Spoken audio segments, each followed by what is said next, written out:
പിടിക്കാൻ അറിഞ്ഞൂടെ അവന്? മീൻ പിടിക്കാറുണ്ടെങ്കിൽ ജംഗ്ഷനിൽ പോയി ഒരു 50 രൂപയ്ക്ക് മീൻ വാങ്ങിക്കൊണ്ട് പിന്നെ ഫ്രണ്ട് ഇട്ട് കൊടുക്കാം. അതിനുണ്ട് അന്തസ്. നമുക്കെന്ത് വേറെ ചൊരപ്പില്ലാത്തോണ്ട് ഇവിടെ നിൽക്കുന്ന അവനെ മാറ്റി അളിയൻ കയറി പിടികളിയാ. അതറിയാമെങ്കിൽ ഇയാളടുത്തൊന്ന് ഞാൻ കൊട്ടേഷൻ വിടൂ. നോക്കിയിരി എന്തേലും കുരുങ്ങിയാലേ.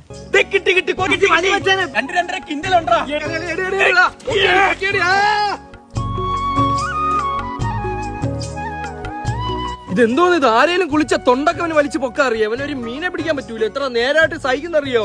ഞാനാണ് അവിടെ മസാല തേച്ച് ഫ്രിഡ്ജിന്റെ അകത്ത് വെച്ചേക്കാം. എന്റെ ബ്രാലു പോലും. അവൻ പറഞ്ഞ 2.5 കിൻഡൽ തൊണ്ടുണ്ട്. തായ്ലൻഡ് വല്ലമായിരുന്നേ തൊണ്ടെങ്കിലും പൊരിച്ചിട്ടുണ്ടായിരുന്നു. ശുദ്ധഹാസ്യം മൈൻഡ് അടിക്കണ്ട. നിങ്ങൾക്ക് ആർക്കെങ്കിലും മീൻ പിടിക്കാൻ അറിയാവോ? പണ്ടത്തെ പോലെയല്ലേ ഇപ്പൊ മീനൊന്നും. Very educated. എന്തോന്ന് എഡ്യൂക്കേറ്റഡ്? ഒരു മണ്ണരയോ ഒരു തവളക്കുനിനെയോ കൊഞ്ച വേസ്റ്റ് ഒക്കെ ഇട്ട് കൊടുക്കണം. എപ്പ പോയാലും ഒരു മൈദ മാവും വെക്കും ഇങ്ങ് വരുവാൻ. അവന്റെ വാപ്പാക്ക് പൊറോട്ട കടകളുണ്ട്, അതിൽ നിന്ന് മുക്കാം. ഈ ചൂണ്ടയും കാണാം.